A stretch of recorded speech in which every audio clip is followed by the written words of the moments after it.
Welcome back, everyone. I'm Sarah Peck, and this is the Startup Pregnant Podcast.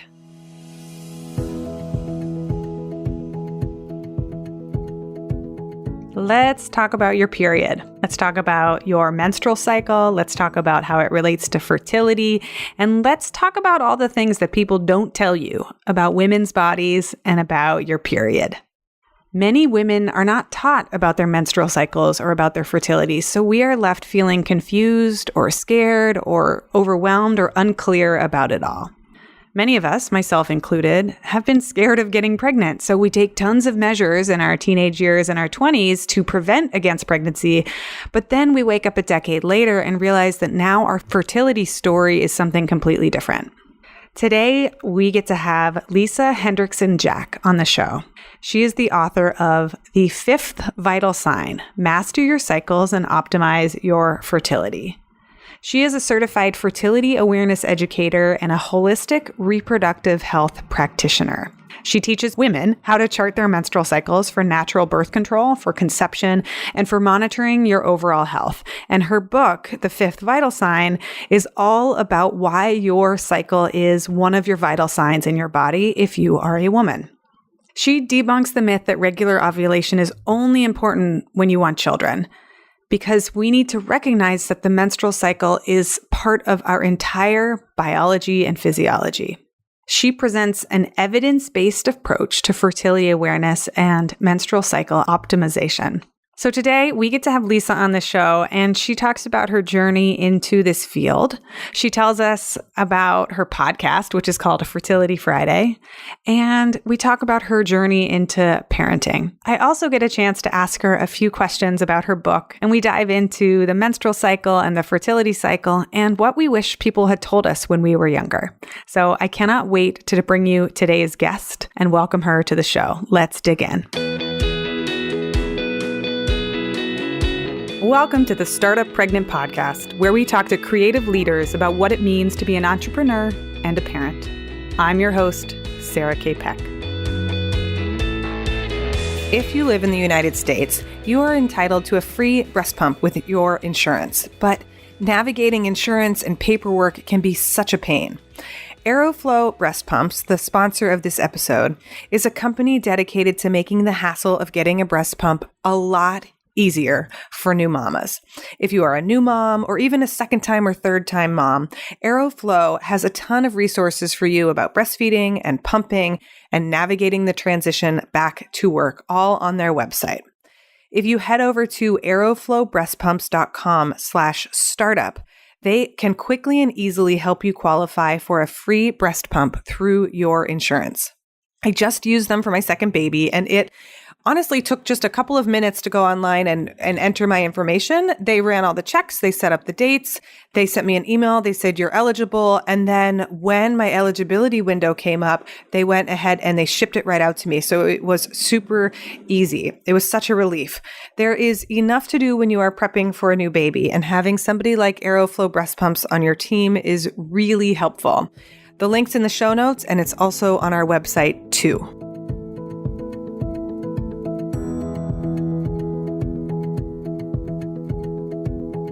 I am so excited to welcome Lisa to the show. Lisa, welcome. Thank you so much for having me, Sarah. I'm excited to be here. Me too. So the first question I love asking people is hopefully relatively easy to answer. What time did you wake up this morning? And what was the first thing that you did? I woke up at 6:10, and it's not very exciting. What was the first thing that I did?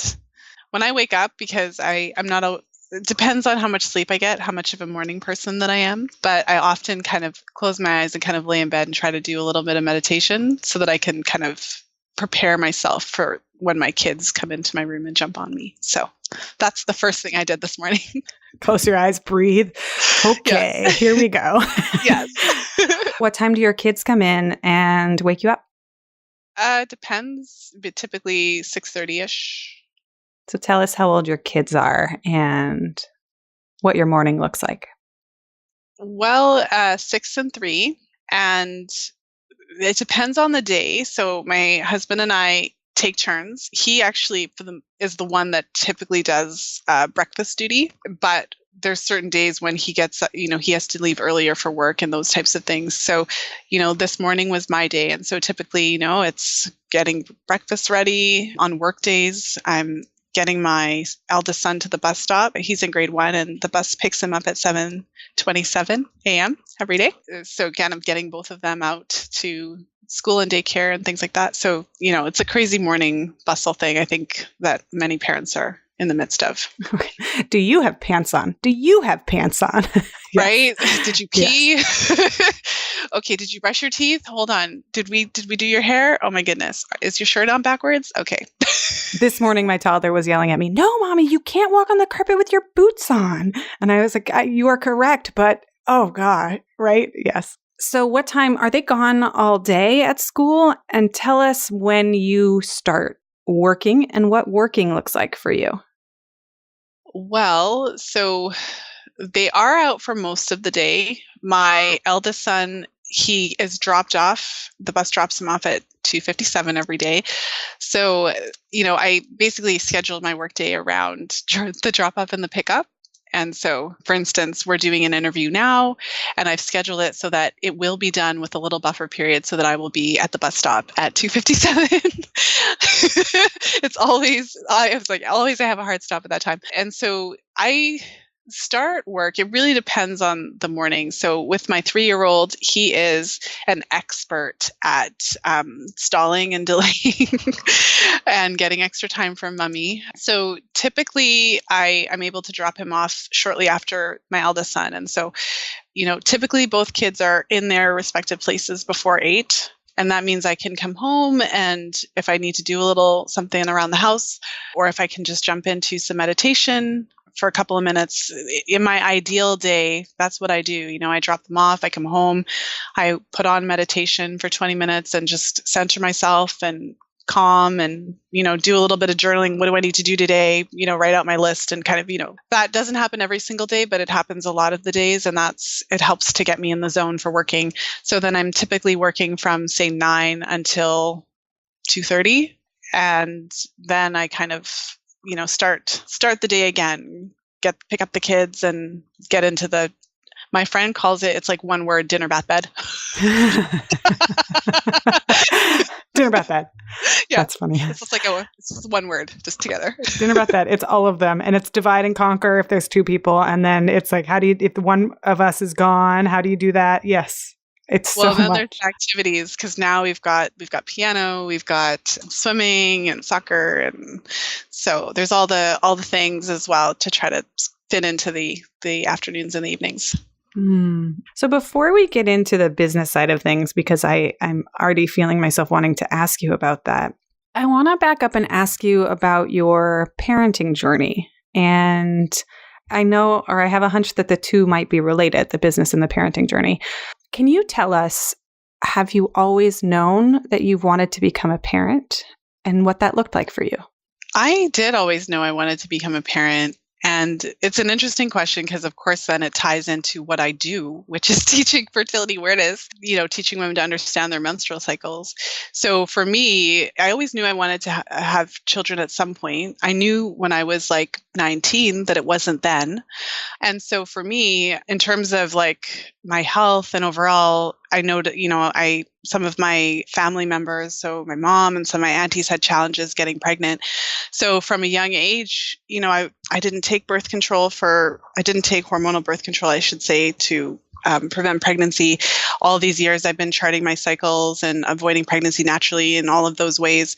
That's more on the like health side because I was worried that if I did something like that, I had this fear about hormonal birth control because I'll just go on a little tangent and I'll get back to the point. Sorry. Yes, of course. But for me, like I went on the pill when I was probably about 15 or 16 because I had really heavy painful periods. And then because I wasn't using it for birth control, I would go off of it sometimes. And whenever I would go off of it, my cycles would come back just as bad or worse. So I had this sense of like, okay, it's not fixing anything. I don't know what it's doing. I know I want to have kids someday, so I just don't want to mess with anything, because I know my mom had to have a hysterectomy at some point because she had fibroids, and that's something that has happened to a lot of my aunts and cousins just in my family. So I kind of had the sense of like, oh, okay, I don't want to mess with anything. I just want to make sure that everything's operating just fine, so that when I do decide I want kids, that'll happen. So that's a big part of my just parenting journey, because that was always something that was on my radar. And so by, charting my cycles and avoiding pregnancy without the hormones, that was a way for me to at least feel comfortable that when I was ready to start a family, I could just start having sex on the opposite days. And then I didn't have to worry about any hormone-induced issues. And then in terms of my journey to parenthood, I met my partner. I was around, I don't even know how, I think I was 29 or something when I got married, 28. And then I had my first son when I was 30, the day after my 30th birthday. So I was in labor on my birthday. But I'm not sure if that answers the question, but essentially I always did know I wanted to be a parent, and I was really just waiting for the stars to align. And I was hoping that I would be able to start my parenting journey not too late. So it kind of worked out. So this is really interesting, because I know so many people who don't think about their fertility until much later, or they don't think about the consequences of hormonal birth control, which you talk about in your book. Why do you think it was that you were so aware of it from such a young age? Would you tell me? Because I know you mentioned your mom, but also what else? So seeing my mom, so what in her case, and I, talked with her and I asked her if it was okay for me to share that in her book, and or in my book, and she was okay. But essentially, when I was pretty young. I think it's hard for me to remember exactly my age, but I was probably 10-ish, in that, it was before I was a teenager. She really struggled with painful periods. So my mom and dad, they had me a bit later, and then they did want to, I'm an only child. And so they did want another child, and she did get pregnant at one point and miscarried, and then she never got pregnant again. And then at some point her periods they just got to be so heavy. So whenever she had her period, I would know, because she would be like laying on the couch on top of plastic, because her periods were so heavy that literally, it was like flooding all the time. And that was because of her fibroids. And so, a lot of women who have fibroids that are bigger and are at an advanced stage, you can see they look 3 months pregnant. And so, she did, because they were really big. And so eventually this went on for years. And eventually because she didn't who wants to get surgery? So eventually she decided to have her uterus taken out, right? That's what they did. They took it out. That's how they treat it. And my auntie came to visit, to help her recover from the surgery. And my auntie showed her scar from her surgery from when she had her hysterectomy. So I'm like a really young girl, and I'm privy to these adult conversations with these two important women in my life. And I remember my aunt talking about her experience, and she was talking about how by the time when she decided to get the surgery, she was putting on a super pad, and she would insert a super tampon. And by the time she got to work one day, her colleague is like, hey, you've got something on your pants. So I don't know, a lot of people say it's genetic, but obviously that made a really strong impression on me. I had other aunties who had similar issues, other cousins who had similar issues with fibroids. And one of my other aunties had a really difficult time getting pregnant. And when she got pregnant, she was on bed rest the whole time. So for me, seeing all this stuff at a young age, and knowing that it's within my family, and I obviously it could happen to me as well. It just put in my mind this idea that, this isn't right. This isn't how it should be. And from the very first period I had, it was really painful and heavy, like from the first one. And so I was kind of like, okay, well, here it is. I obviously am at a higher risk for this. I didn't want to have a hysterectomy. I might have been 10, and I might not have even known what that meant, but I knew I didn't want to have one. So for me, part of my journey was literally just to figure this out, and to try to, because I had the sense of this isn't normal. There must be something that I can do to just improve my health overall, so that I don't end up 42 having to have my uterus taken out because my periods are so heavy that I can't even stand up without bleeding all over the place. So how does this intersect with your business journey? And when did you become, because for people listening, you're a fertility awareness educator, you're a holistic reproductive health practitioner, you teach people about their menstrual cycles, you've written this amazing book, which we'll get into. When did you start intersecting your own curiosity with your business? Well, and that happened quite young for me. And so essentially, when I decided, like when I was at the point where I started to be sexually active and I needed birth control, I had all of this going on in my mind. And because I always knew I wanted to have kids someday, and because I was already scared, I was scared because the doctors, the only thing that they would tell me was the pill. I had different cycle issues. As I mentioned, I had the heavy, painful periods. And, I went to the doctor as a teenager and that was what they provided me. I mean, that's what I wanted as well, because I didn't know of any other way to deal with it. But because the periods would always come back the same or worse, it was like they came back with a vengeance. Every time I went off the pill, it was like they were heavier and more painful. And so I just had this keen awareness of like, this isn't fixing anything. It's masking whatever's happening, but it's not fixing it. And so I was looking for birth control for that purpose of preventing pregnancy. I was terrified of getting pregnant because, of course, I was taught, like most women, that you can get pregnant every day of your cycle, which is not true. And so I remember having this thought of like, okay, so now I need birth control. I'm really scared that I'm going to get pregnant and I'm 19 and I don't want to get pregnant. So I think I'm probably going to use if I use the pill, I'm going to use condoms all the time. I was that scared. So then I was like, but condoms are effective. So let me just get the condoms. And it was around that time that I discovered fertility awareness. So like the tender age of like 18 or 19, I'm pretty sure it was my first year of university. I discovered fertility awareness it was on my university campus. I was going to all these like feminist talks and, I went to this one talk and this woman mentioned that you can't get pregnant every day of your menstrual cycle. She was reading her book. And so that's how I first discovered the method. And at the time on my university campus, there was a group of women that was meeting every month teaching fertility awareness. So this group of women, there were educators, women who were training, and the founder of Justice, one of the few secular organizations that teach fertility awareness like in North America. So I was, right, like when I tell this story, it's almost like, well, it was clearly meant to be. But so basically at a very young age then, again, I was surrounded by these women who were a lot wiser than me, who had a lot more experience, many of whom were trained fertility awareness educators. And so I was able to learn how to chart in the midst of all this knowledge about how the menstrual cycle is important for overall health. And in my case, I started charting and I was really excited about it. I was able to avoid pregnancy without hormones and it was really working for me.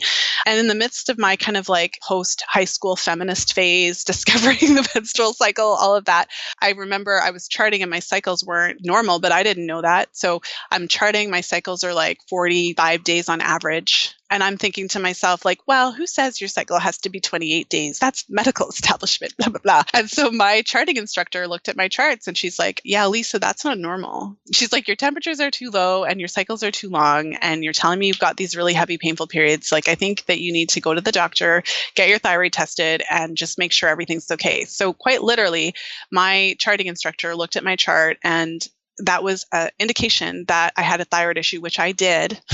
And as I addressed it over the years, my cycles improved along with, a variety of other things I did over the years. So my personal journey intersects with my kind of business and career journey in that I was looking personally for a way to improve my cycles naturally. I had had an experience with a medical model, which I went to a specialist. I made my doctor give me a referral to a specialist. I went to the specialist. I'm telling him, my cycles are 45 days long. What can I do? Go on the pill. I think I might have fibroids. I've got a family history. I made my doctor refer me to a specialist, made the specialist give me an ultrasound, discovered fibroids in my early 20s, asking the doctor, what can I do? Go on the pill. Literally everything. Go on the pill. Go on the pill. So it was through charting that I really discovered a more natural way to minimize my chances of this. So although I do have fibroids, because I have over the years lived in a certain way, reduced my chemical exposure, I eat in a way that supports my detoxification systems. There's all of these other things that I do as a result of kind of the career path that I've taken. My fibroids have never really grown. They didn't interfere with my pregnancies. I'm almost 40 years old and my periods are manageable. And so I was able to create a different story for myself. I'm not going to be 42 or 45 having a hysterectomy because my bleeding is so heavy that I can't stand up, right? So it's interesting how those journeys connect, but that's basically, and I've never been asked questions like this, Sarah, so this is a lot of fun, but, Good. but you can kind of, I feel like you can really see how these things have really intersected for me in both my professional and personal life.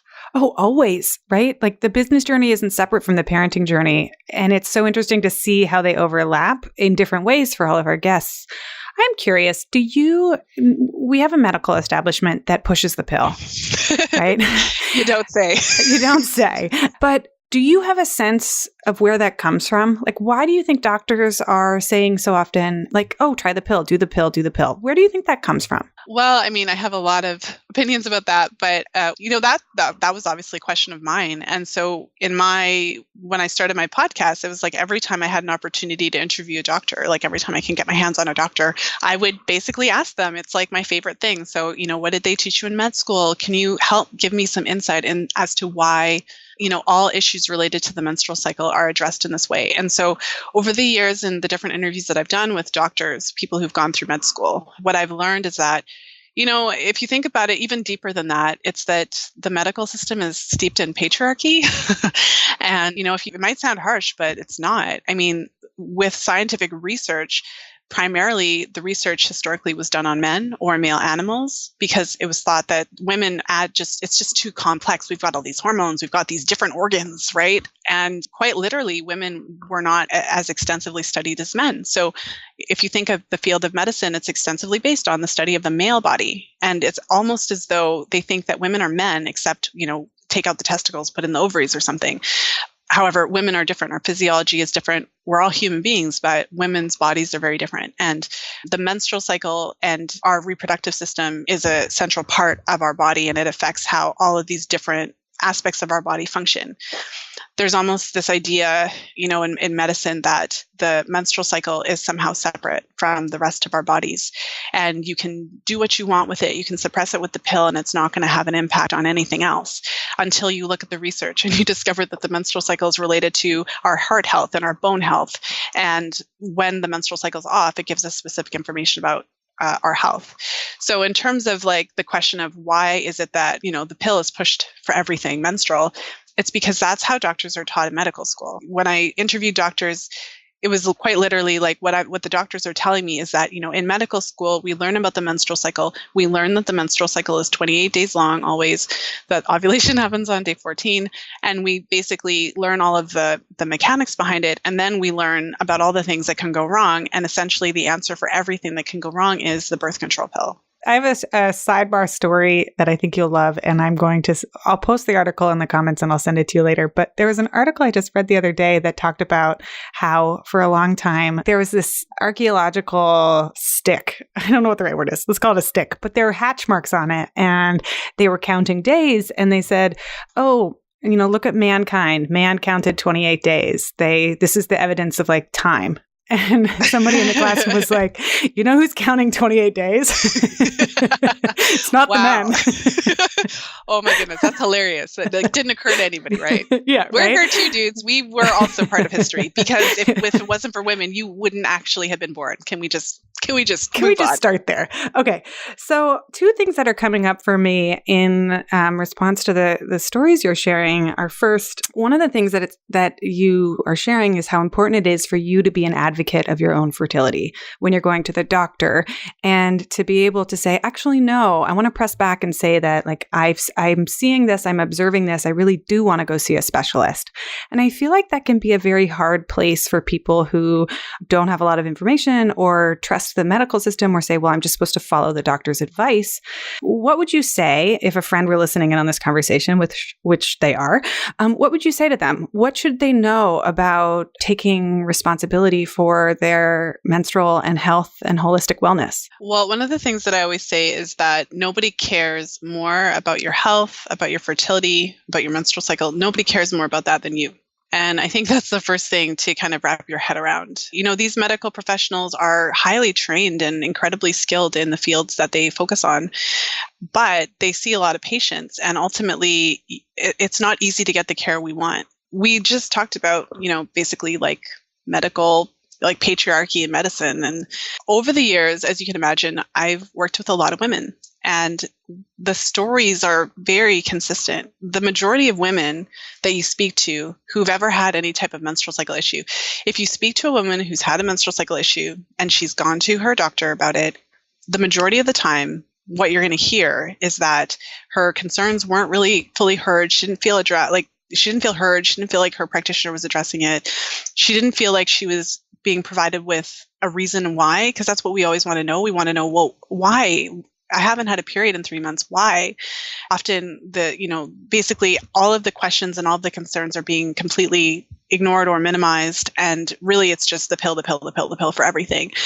So the hard thing is that if I was talking to a friend or a client, the way that I talk about advocacy, I think, first of all, you have to know who your audience is. The example I use in the book is like, you're not going to go to the library and try to ask for an oil change. Like, you're not going to go to McDonald's and ask for like a steak or whatever. So the first thing is that we have to understand that there are different practitioners who have different roles, who are trained in different ways.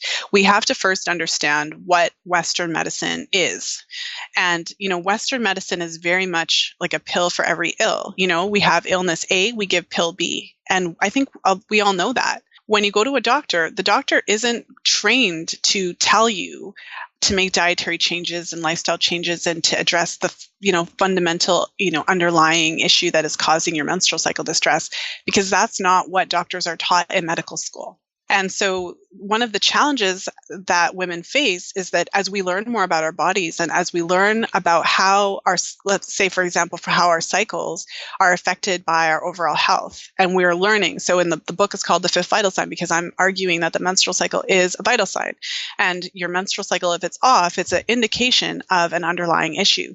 Well, Western medicine doesn't really operate that way. So if you're jazzed about the menstrual cycle and you're starting to realize, oh my goodness, the fact that I haven't ovulated in 3 months could indicate something about my health, and I need some help to figure that out. When you go into the doctor's office, the first thing to recognize is that doctors are trained in a different way, and they're trained to basically provide you with medication for health issues. So that's the first thing, because then what happens is a lot of women, they start charting their cycles, they start learning more about their bodies, and they go to their doctors and they're so excited, I'm charting, and the doctor's like, I don't want to see that, because they never it's not part of their training.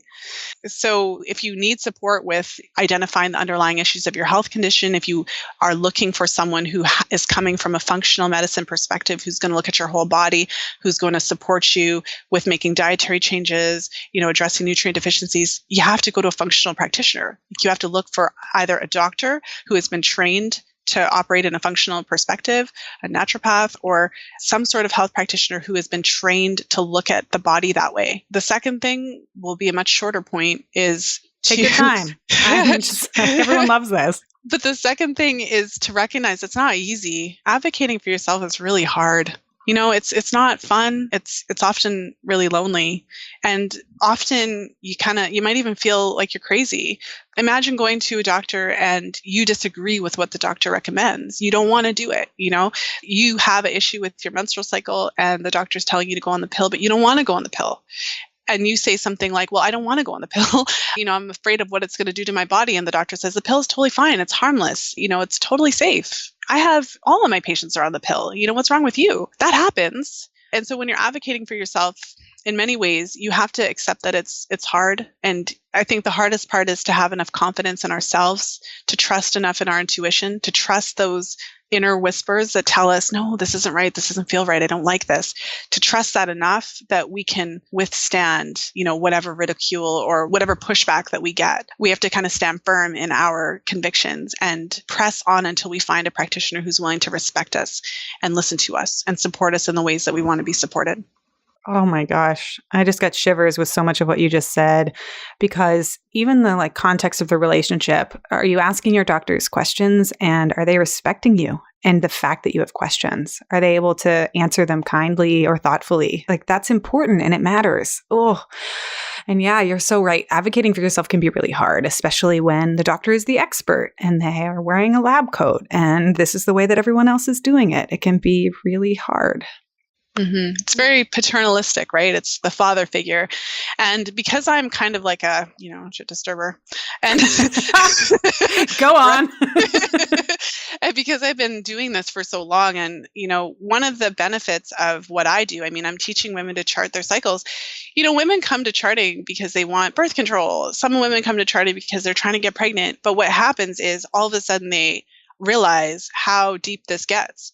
When you are having an issue at work and it's really stressful and you realize that your ovulation is delayed a couple days, when you realize that, you have postpartum thyroiditis, but you can see these issues in your charts. And then as you address that concern and it gets better, your charts get better. When you start to actually see that and live it, you really start to recognize how powerful this is and how, as women, we have this additional tool, this additional way to keep track of our health. You can't say a whole lot to a woman who's been charting her cycles for 2, 5, 10 years because you can't, honestly, the doctor can't tell me anything. The doctor can't tell me that my thyroid doesn't affect my chart. The doctor can't tell me that charting is silly or that it's not an effective method of birth control when I've been doing it for almost 20 years. So a part of it is really, it's almost like growing up, coming into that womanhood, coming into that ability to trust and believe in ourselves and to have an understanding. The doctor is an expert in the field that they studied, but the doctor is never going to live in your body. You are the expert of your body. You might not know how to explain it. You might not know the medical terminology for what's happening. But as women, there's just this history in medicine of our issues and concerns being dismissed. So self-advocacy is really, really hard. I have a whole chapter about getting the support you need, because honestly, it's incredible how much time I spend with my client. You wouldn't think you're coming to me to chart your cycles. We're trying to figure out your menstrual cycle. We're trying to figure out your mucus, whatever. But we're spending so much time talking about how to advocate for yourself, how to trust in your own body, how to trust in your own symptoms, how to persevere even when your practitioner tells you, no, that's crazy, that's impossible. And I'll give you an example, because recently I've been real jazzed and just I try to channel my frustration or it'll take over. But I recently released an episode on my podcast about the copper IUD. And so so for a while I've been doing this series, and I call it the Pill Reality series. And so I basically connect with women who've used birth control and they share their stories. And so, a lot of the time the stories are a little bit, not so good. They're sharing their experience for a reason. But one of the things that has surprised me, because I've personally never used the IUD, I was always just afraid of having things inserted. And also I heard that it can make your periods heavier. And I was like, well, I've already got Don't need that. I am not a candidate for this. And so, I'm interviewing these women, and I don't know if because I hear about all the menstrual stuff, right? But lately there's been these articles coming out with women who've had, they're getting the IUD, the insertion is really painful, and they're sharing their stories of doctors basically saying, no, there's no nerve endings in there. It can't be painful. So I do this series. I reach out to some women in my Facebook group who are sharing information about their copper IUD, and we're having our interviews. They're telling me about their insertion, and it takes up a big enough part of the interview because the insertion is so painful. They're telling me that, they're creeping up the table. This one woman basically said she brought in a teddy bear when she was switching out the hormonal IUD for the copper one. She literally brought in a teddy bear because she was like, I knew that the doctor wouldn't have an assistant and I wouldn't be able to hold the doctor's hand. So I knew I needed, are you kidding me? And so if anyone needs an example of how the medical establishment ignores women's pain and doesn't always take women seriously for our symptoms and our experiences, ask any woman who's had a copper IUD inserted. Literally doctors are telling women there's no nerve endings in the cervix. It couldn't possibly hurt. Oh, it'll be easy. We'll just go in and insert it back and forth. And these women are describing it like it doesn't necessarily last all day, but it's like this intense, horrifying pain for a period of time, that we are not being provided, anesthesia, and the doctors are fully minimizing it and just, it's fine. It's just going to take a minute or whatever. So if anyone needed an example of, I can't, there's so many parts of that are so wrong. Right? That we could take a long time unpacking, and I can feel my pelvic floor actually tensing up right now because I'm getting angry on behalf of people. Wow. Okay. Well, That's why self-advocacy is hard, because literally you have women squirming on a table and telling the doctor that it's hurting, and the doctor's saying, oh, it's no big deal. It's just going to be a minute, whatever. So it's bigger than the both of us, Sarah. This is a bigger issue. This is an issue of how I don't know if it's how women are viewed, patients are viewed. I don't know what it is, but it's a much bigger issue and that's why it's hard as a woman, just as a woman who didn't go to med school, to go into a doctor's office and advocate for herself. It's just hard. It's very hard. The part of it is gaslighting, because when you tell somebody that they shouldn't be experiencing something, or that they shouldn't be having the feelings that they're having, or that it's their fault, or minimizing it, that's part of the problem. Part of it is that we don't listen to women's voices. Part of it is that we don't study women's bodies. Part of it is that the medical system is set up like a patriarchy and it's patronizing. Those words are related for a reason. Yeah, there's so much here we can unpack. So I'm going to steer us slightly to another place, and maybe we can have like a rant in another episode, or we'll just get to it later. But I want to talk about the title of your book because I think it's so important. So for everyone listening, Lisa is the author of a book called The Fifth Vital Sign. And this is such a cool title. I want to ask you first, what is a vital sign for people listening? Well, that's a great question. I mean, a vital sign is something, it's basically a bodily sign that gives us information about our health in real time. And so the most common vital signs that we are used to that your doctor would measure when you go in for an appointment would be, your heart rate, your respiratory rate, how many breaths that you're taking every minute, your blood pressure, and your body temperature. And if you think about any of those vital signs, there is a well-established set of normal parameters for each of those. And if you were to go to your doctor's office and your blood pressure was really high or really low, not only would it give the doctor some information right now about what's happening in your body, if it's out of the range, it's also going to give your doctor a roadmap of, okay, so when the blood pressure is low, these are some of the reasons that could cause that. So the fifth vital sign, what I'm saying is that the menstrual cycle, with regular ovulation is the fifth vital sign for women of reproductive age. And in the same way that any of the other vital signs would provide a real-time measure of, different things that are happening health-wise, the menstrual cycle does the same thing.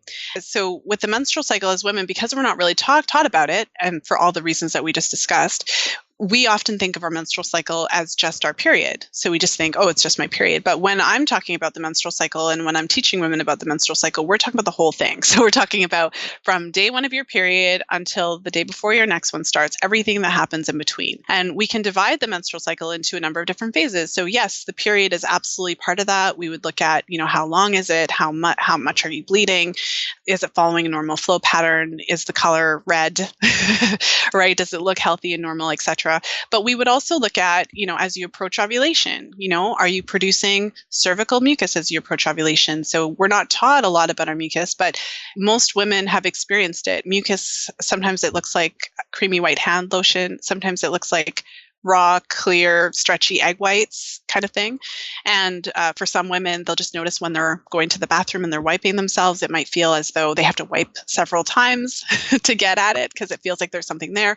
Or they might find that it just feels really, really lubricative, really slippery. And so as we approach ovulation, we would expect to produce cervical mucus for, 2 to 7 days. And we would expect to ovulate in a healthy cycle. And then after ovulation, we would expect to have about 12 to 14 days in the post-ovulatory phase before we have our next period. When you break the menstrual cycle down into those different aspects of it, then we can really kind of start getting down to business, because if your period is off, that might give us some information. If you're having no cervical mucus or too many days of cervical mucus, that can give us some information. If you're not ovulating, that gives us a lot of information. If ovulation is happening really late in the cycle, that gives us some information, or earlier in the cycle. And also the second half of your cycle, your luteal phase, how many days between your period, your ovulation and your next period. If it's too short, that gives us information. If you're having spotting or irregular bleeding throughout your cycle, that gives us information. And it's really interesting because, I've had the opportunity over the years to see this in action. And so I've worked with, all kinds of women who have anything from like no health issues and healthy cycles to actual, health issues, whether it's a thyroid issue, polycystic ovary syndrome, gut problems, underlying infections, you know what I mean, like hypothalamic amenorrhea, whatever. And when you start to see that the menstrual cycle mirrors what's happening in a woman's health, whether we're talking about chronic health issues or whether we're talking about stress, like the acute stress of going on a vacation, even if it's like a happy thing. But either way, the menstrual cycle is always responding. So when I say the fifth vital sign, that's essentially what it is. There's a number of organizations who have officially recognized the menstrual cycle as a vital sign, or at least suggested that medical professionals should be looking at it that way. Because for women, that's often the very first thing to shift when there's a menstrual cycle issue. So it would be really nice at some point for the broader kind of medical establishment to start treating the menstrual cycle as a vital sign and really looking at it as a sign of health for reproductive age women. So for people who have not even considered their fertility, or they are listening to this podcast because they know in their future they want kids, but they haven't really done anything yet to prepare for it, which I know there are people out there listening like that because they email me and they say, I'm deciding whether or not to have kids and I'm in my mid-20s and I haven't decided yet. And so I'm listening to this to gain some information. Or another person emailed me and said, I'm 31. I probably won't have kids for another 6 or 7 years, but I'm starting to think about what I should do, or if there's anything I should do just to make sure that I can have kids. What kind of information do you wish were more common or that they had? And I know this is a huge question, and part of the answer is going to be go read your book. But in the time that we have here, and I'm going to tell everyone, go read her book because it's great. What are some of the first pieces of information you would share about getting in touch with your body and your charting your cycle and like preparing for fertility? Well, I think we could start with a couple of the myths, the common myths about the menstrual cycle. And there's several, but the first thing to know is that as women, most of us are taught a lot of misinformation about our cycles. And so we're taught that we can get pregnant every single day of our cycles. And we're taught that indirectly, it's like we're taught that having a healthy menstrual cycle is irrelevant unless you're trying to have a baby. So we are kind of taught that, for example, for the woman who isn't sure if she even wants to have kids, so she's on the fence, she doesn't know, she might be more likely to stay on birth control for a really long time because, she doesn't want to have kids. And really and truly, the way that our world looks at the menstrual cycle is that it really only matters when you want to have kids. And that myth and misconception really sets us up for years and years on birth control. And for a woman who is in that stage of either she is wanting to have kids, but it's not immediate, so she's thinking of how she can plan for the future, or for the woman who's really on the fence and just wants to know what she can do to preserve her fertility. When you recognize that the menstrual cycle is a sign of health, then one of the best things that you can do is to find a way to just menstruate, find a way to manage your fertility without hormonal birth control. Because ultimately, I don't think we need to get into all the side effects of hormonal birth control, but we've been fed a lot of stories about birth control. Women, as I remember being taught that the birth control pill mimics pregnancy, or that it regulates the cycle or something like that, and it does neither of those things. So, for instance, when you're taking the pill, it suppresses your natural cycle and replaces it with a fake one. So you're taking synthetic hormones that are suppressing the communication that's supposed to be happening between your hypothalamus and your pituitary gland and your ovaries. And as a result, you just stop menstruating, you stop ovulating, and you stop having a period. Many women are getting to the point, especially as we get past our 20s, like in our late 20s, where we just want to be healthy. We start to get to that point where we're eating differently, where some of us are buying organic food and we're looking at healthier meats to eat. And we're just making changes because we want to be healthy. I think by the time you reach the end of your 20s, it's almost like the grace period is over. And so you start to, if you've been living, like if you have a really active 20s lifestyle and you're drinking a lot, or, just eating garbage, and like you were able to get away with that. But then as you get in your late 20s, it gets harder. So I think many of us get to the point where we're like, okay, we want to be healthy for healthy's sake. And so, you make all these changes, but we're still taking hormonal birth control. One of the things that I've been saying recently is that when you eat vegetables that have pesticides on them, those pesticides, we know that they are endocrine disruptors and we know that they're not good for us, but those pesticides weren't designed to shut down your menstrual cycle. So when you take a pill, like that's what it was designed to do. It was designed to shut down your menstrual cycle. So here we are, like all concerned about, pesticides and chemicals in our lotion, but you're taking a pill that was designed to shut down your menstrual cycle, meaning that it's the biggest endocrine disruptor of all. So when it comes to just thinking about fertility and thinking about overall health, it's not just when you want to have a baby that you deserve to be healthy. And we have to recognize that having a healthy menstrual cycle as a biological woman with a menstrual cycle of reproductive age, this is a part of it. Fertility is a sign of health. So for any woman who's in that stage, I would say that one of the best things that you can do to preserve your fertility is to start just thinking about, could you manage your fertility without hormones? Think about a birth control method. Just really in the book I say it because I feel like it's kind of controversial to say it, but for any woman who's kind of itching up to their late 20s, early 30s, you got to actually reevaluate your choice of birth control, as you get older. And there's a couple reasons for that. One of the reasons is that hormonal birth control is associated with a temporary delay in the return of your normal fertility. And what that means is that what the research tells us is that when you come off of the pill, for example, you can expect that it's going to take you at least twice as long to get pregnant as if you weren't taking it, because that's what the research says. And so there's different studies that have looked at this in different ways. Some of the studies will look at the menstrual cycle parameters, the parameters that we talked about before. So on average, it takes anywhere from 9 to 12 menstrual cycles before your menstrual cycles will go back to normal after coming off of the pill or other hormonal birth control. And what that means is that, and 9 to 12 cycles, well, for some women, they don't get their first period back for a month, 2 months, 3 months. So that's more like 12 to 18 months or more in terms of the actual time it would take you to go back to having cycles that are relatively normal. So give yourself the space and time. Don't think that, because there are people who go off the pill and can get pregnant right away, but that might not be normative, and expecting that could be really problematic. Well, and I mean, yes, of course, there are women who go off the pill and get pregnant right away. But when we look at what the research has to say, so, the other type of studies that they do, the time to pregnancy studies, where they actually have women who are using non-hormonal methods like condoms or whatever, and then they have women who are using hormonal birth control of different types. So women coming off the pill, let's start with the women who aren't on hormones. So on average, for the women who aren't on hormones, it took an average of 4 months to get pregnant. So for a healthy couple, right, no hormones, 25% chance of pregnancy per cycle type of thing with no health issues. And then for a woman who's coming off of birth control, the pill in particular, it took an average of 8 months. So right away, twice as long. And then, depending on the type of birth control, for women who are using the shot, that's 18 months. So it's a completely different thing. And at the end of the day, like what the research tells us, it doesn't suggest that this is like a permanent thing, but it does tell us that hormonal birth control is associated with a temporary delay. And if you think about it, if the pill is suppressing ovulation, then it would make sense that it might take a little bit of time for your body just to kind of get back in the groove. Some of the more scary research tells us that the pill suppresses our ovarian reserve parameters. So very specifically, the pill has been shown to shrink the ovaries, to reduce anti-Müllerian hormone levels, and to reduce antral follicle count. And so for any woman who is trying to get pregnant and has been through the fertility specialist and has got all the testing done, she'll already know that those are the things that they test to try to determine, what her chances are of getting pregnant through IVF.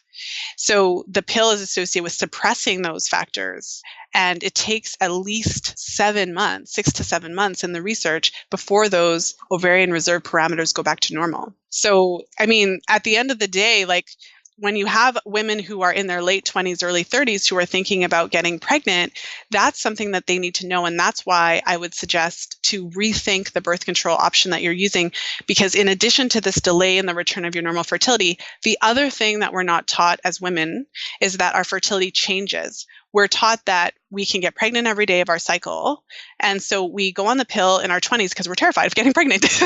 And then, but we're still just as terrified, like you're 33 and you're just as terrified. You're 35 and you're just as terrified. So you're scared to come off the pill because you're scared that you're going to get pregnant right away. But no one's had the conversation with you that your fertility changes with age. And so you might be just as scared, but it's not the same when you're older. It doesn't mean you can't get pregnant, but it really does change. The conversation is different as we get into our 30s. And so our actions have to be different as well. Are there any studies that talk about the long-term effects of being on hormonal birth control? Has that research been done yet? Well, I mean, there's lots of research about the side effects of the pill. And do you mean the effects on being on getting them pregnant? Longer? Yeah. Well, I mean, I wish I could have, I would have loved to throw the pill under the bus. I would have loved to find the research that says the pill has these like long-term effects on fertility, but I just didn't find that. What the research shows us is that the effect is temporary. I mean, the pill affects a lot of different aspects. As I mentioned, like the ovarian shrinkage thing is pretty terrible. The pill has been shown, the pill is associated with low libido because it reduces our testosterone levels significantly, which has an impact on our physical body. So women who are on the pill the pill has been shown to shrink the clitoris and vaginal opening, making it more likely for women to experience painful sex. And I mean, once you come off of it, there's evidence to show, the body does rebound, or we're very resilient. Whenever I talk about things like that, There's a lot of worried women who message me, is this permanent? Am I, forever destroyed because of this pill? And the evidence does not support that. One thing that I'll say as well is, especially for women who were put on birth control because of a cycle issue. So for women who were put on birth control specifically because they stopped menstruating, or they didn't know when their next period was coming, or they just had really sporadic, problematic menstrual cycles, because the pill is not a cure, nor is it a treatment, it essentially masks the problem. If we think of the menstrual cycle as a vital sign, the analogy that I use for it in the book is like, okay, so if you were in your house or whatever, and a grease fire started going off in your kitchen and your fire alarm went off, so your menstrual cycle is the fire alarm. But, in real life, we're not going to put like a piece of tape over the fire alarm. We're not going to like take the battery out and just keep sitting there. Let's take the fire alarm off the wall. Yeah. But by using the pill to force a withdrawal bleed every 28 days, because that's what it is. It's not a period. It's not a menstrual cycle. So, when you take away the hormones, you take the sugar pills for a couple of days, it makes you bleed, but that's not a period, because in order to have a true period, you have to ovulate. So basically, we're putting the tape over the fire alarm, we're taking the batteries out of it. And so in that case, it would be so like, who wouldn't want to, well, I shouldn't say that, but in my position, I would love to be sitting here and saying the pill causes amenorrhea and the pill, but that's, the research doesn't support that. However, if you have a woman who had these issues before, the issues are not being addressed. So then when she comes off, it's more likely that it's going to take her longer for her period to come back, because ultimately she still has to deal with the issue that was causing her periods to be, irregular and problematic. That was not addressed. I want to say one thing. It actually makes me relieved to hear you say that, because I know that there are women in very different situations. And for some people, they need the pill, whether they're in a situation where they don't want to get pregnant and they don't have their partner's help in preventing pregnancy and things like that. So that's actually good news in some ways for people who need it, which is a relief. Well, just because I always say this when I talk about the pill, but I can come across as like anti-pill, like no one should ever use it, but that's not my stance. Basically, I believe that the most important thing is for women to be educated about it, because what we need is we need the information so that we can go on to make an informed choice. I've used the pill before, and most of the women that you and I both know, or just in general, the women the women I know, the women the listeners know, all of women have used it. Like 80% of women have used the pill. So the reason that I talk about these things is because we need to be able to have that choice. I believe that if you tell women all of these things about the pill, some women are going to use it for just as long, but at least they'll be informed. Some women will use it, but maybe they would use it for a little bit less time. Maybe they would come off of it when they hit their late 20s, early 30s, because now they're in a different state of life. Maybe they are a little bit more mature. Maybe their life has settled down a little bit such that they could try to find other ways to manage it. Maybe not. And some women would choose not to use it. Some women would say, okay, that's crazy. That's not for me. But we need to have the information so that we can make that choice. Right. Okay, so I want to move back over to the business side of things, because for people listening, fertility is this thing that we can talk about, and it ends up being this rabbit hole of immense amounts of information. So I highly encourage you, if you want to. She has a book out called The Fifth Vital Sign and a podcast called Fertility Friday that I think has 270 something episodes. You're up there now. Yeah, at least 250. Yeah. So like each of these topics are things that we could devote entire podcast episodes to, and she has. So I'll link those in the show notes. I want to come back to the business side of things. And first, looks like this experience for you in your teens led to you becoming a fertility awareness educator, which led to your business, which you've now had for 20 years. How long have you been in business? And can you tell us about how that evolved? Well, I haven't been in business for 20 years. I've been teaching. And when I first started out, the teaching was not related to business. I wasn't making money teaching this when I was in my early 20s. I was volunteering, because I loved it. And so over the course of my life, I've had, a number of different jobs, a number of different things. And really and truly, when I had my first son, I think as it probably is for many women, it really just clarified some things for me. What happened for me was that I realized how much time my job required in a way that I had never realized it before. Because it's now for me, it meant that when I'm going off to work, it's time away from my kids. And so I really felt like if I'm spending all this time away from my kids, it has to be something that is meaningful to me. because it just no longer made sense if it wasn't something that was meaningful to me. So this is something that I was basically doing on my own time and doing it for many, many years. But part of the reason that you could say it took me so long to try to really do it and to try to make a business out of it is because I couldn't think of a way that it would be able to support me. When I was, 20 or whatever, teaching this while going to university and all of those things, I couldn't think of a way that this would actually be a career. I was like, how would I find clients? Like, how would I actually make a career out of this? What I decided to do when I started the business, really, when I started my podcast specifically, I thought to myself, this has been an incredible part of my life that has made a profound difference for me. And, I know all the women who I'm around and all the educators who I work with and all of that, like, I know how important this information is. So I thought, what, let me see if anyone else is going to care about this. Let me put it out there in a podcast form. Because of course, when I started charting, there were not even any charting apps. This was almost 20 years ago, let alone podcasts. That wasn't a thing. So now that the technology has changed, I thought, what, let me put this out there and see if anybody cares what I have to say. And so that was the start of it, really. And it has slowly and organically built from there. Because what essentially I've done over the years is I've found my people, I've established my tribe, and I suppose you could say I've created a community.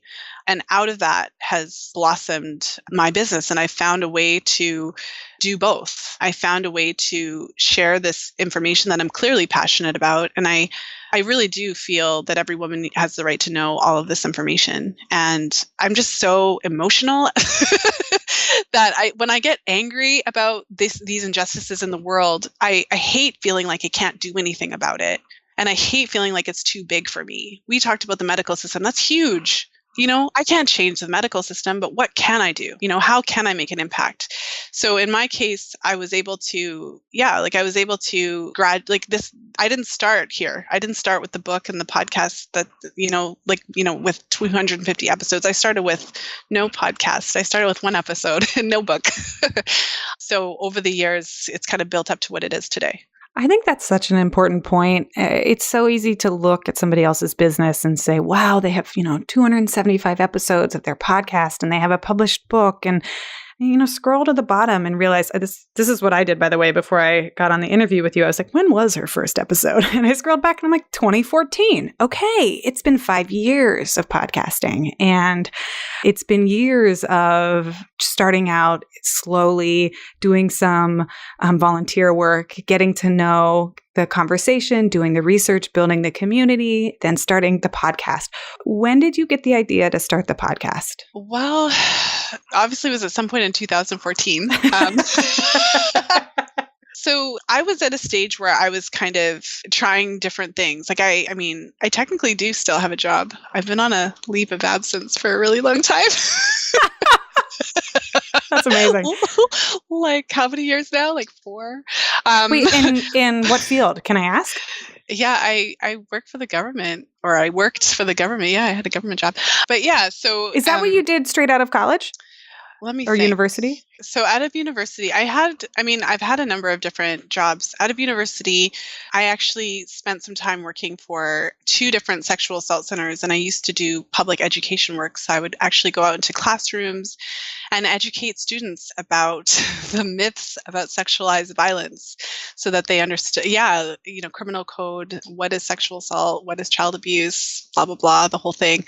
So, basically that type of work also appealed to me because that's another whole issue of injustice and, what we're not taught about anything. I'll spare you from that rabbit hole. But so I worked in that field for a while. And really what happened was, I was working in different jobs. I met my husband. You know how the story always goes. As a woman, I always wish it was something different, but it's not. I met my husband and I ended up moving across the country. And in order to move across the country, I needed to find a job. And so that's why I ended up working with the government, because I needed a job in order to move across the country and start my life with my husband.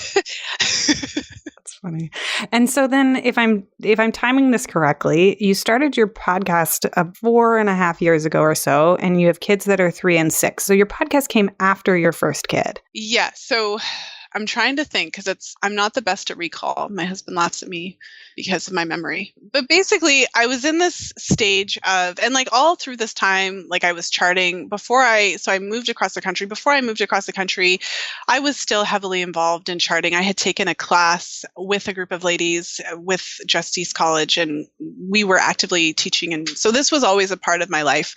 And when I moved across the country, it was kind of like the first time that I wasn't actively part of a group who was charting, teaching charting and all of those things. So there was a part of me that wanted to find a way to reconnect with that because it's obviously a really important part of my life. So after I had my first son, I feel like at one point I started a blog, and it was a completely unrelated blog. I just started a blog, it was like a free WordPress blog. And I just started randomly talking about things. And then one day it occurred to me that I have a whole lot to say about fertility awareness charting. And what really happened was that I had been already charting for 10 years. This whole conversation that we just had wasn't news to me. There's a lot of listeners whom all of the things we just talked about is like brand new to them. But for me, I had been in this for so long that it was not news to me. But what was news to me was around that time when I was like 28, 29, 30, and everyone starts having kids and like my Facebook feed was full of babies, I started to realize that a lot of my, like I had several close friends and, other, just the periphery, I'm working, I have lots of friends, colleagues through work. And all of a sudden it's really hitting me that a lot of people are having a hard time getting pregnant. And, some friends close to me were having difficulties. And it really occurred to me, your average woman, even though I've known this stuff for so long, your average woman has no idea about her menstrual cycle, how to time sex accurately, all of the information that we talked about today. Your average woman has no idea because we're not taught this. It's a systematic lack of education that we face. So this all kind of culminated around that time. I had just had a baby. I was, breastfeeding, and breastfeeding is like night and day all the time. So what did I do? I was listening to podcasts, right? And then all of a sudden I was like, oh, I could start a podcast. So I started a blog first, and I was blogging. I started the Fertility Friday kind of blog thing first because I was like, oh, let me do this blog. And then I realized, I was like, oh, I could start a podcast. And I'll tell you a cute story of how I came up with the title, because I didn't know what I was going to call it, but I had this idea for the podcast, and I'm literally trying to figure out the name. And my husband and I went for a walk downtown. I live in Toronto, and there's it's a store, or I think it might be a store. I don't even know, but it's called Girl Friday. And we walked past it. I was like, that's it. Fertility Friday. That's amazing. I love it when names come like that. Yeah. So that was basically the start of it. And I recorded 8 episodes. And then at the time I started my podcast, everyone was listening to Entrepreneur on Fire, and he was doing 7 days a week. And there was all of these, it was so funny actually looking back, but everyone was trying to do what he was doing. So around the time I started my podcast, there was like all these people starting like 7-day week podcasts, 5-day week podcasts. And I remember thinking like, I just had a baby, like this is not happening. I thought to myself, what frequency do I think I could do? And I was literally like, because I never had an end date. My whole thing was like, what could I still be doing, years from now? And I decided that weekly, I was like, I think I can do weekly. And so I started with 8 episodes, and that was it. Well, we could have this conversation for another couple of hours, but I'm going to stop us here. For people listening, the book is called The Fifth Vital Sign, Master Your Cycles and Optimize Your Fertility. And I will put a link in the show notes. And her website is fertilityfriday.com. And the podcast is also Fertility Friday. If you are listening and you have follow-up questions, send them to me. You know my email address. It's hello@startuppregnant.com. Let me know, because if we get a lot of interesting questions, which I think we will, I think people are going to be like, wait a second. Send me your questions, and I will reach out to Lisa if we get enough questions, and maybe we'll have her back for a bonus episode. Lisa, where can people find you on the internet and follow your work? Are there social places that you like to hang out, or do you avoid them altogether?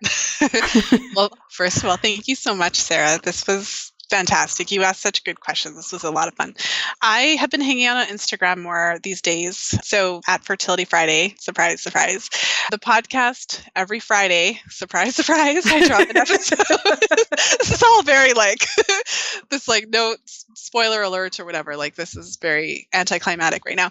But yeah, so Fertility Friday, that's of course where you'll find me. You can just, whatever your favorite podcast player is, if you search that, you'll find me. And then of course the book is available on Amazon, Amazon in paperback and ebook. I've been working on the audio. I discovered that an audiobook is not the same as a podcast. It's hard. It's actually a whole different beast. So I was very humbled by that and every experience and process along the writing of this book. But that'll be out soon. And if the listeners are wanting to get a sneak peek of the book, you can grab the first chapter for free, thefifthvitalsignbook.com. And so I think those are the main places. Oh, amazing. Thank you so much for joining us as a guest today. It's been so great. Thank you so much for having me. This has been a lot of fun. And I always say this and I mean it. Leave us a review on iTunes if you like our show. It takes a few seconds and it really does help us a lot. If you want more of what we're talking about, go over to startuppregnant.com and get on our email list. We send out a weekly newsletter with time-saving tips for parents and entrepreneurs. And I always include a weekly gadget or tool or something awesome that we've stumbled upon to help make your life just a little bit easier. And as always, you can reach out to us at hello@startuppregnant.com. We love hearing from you.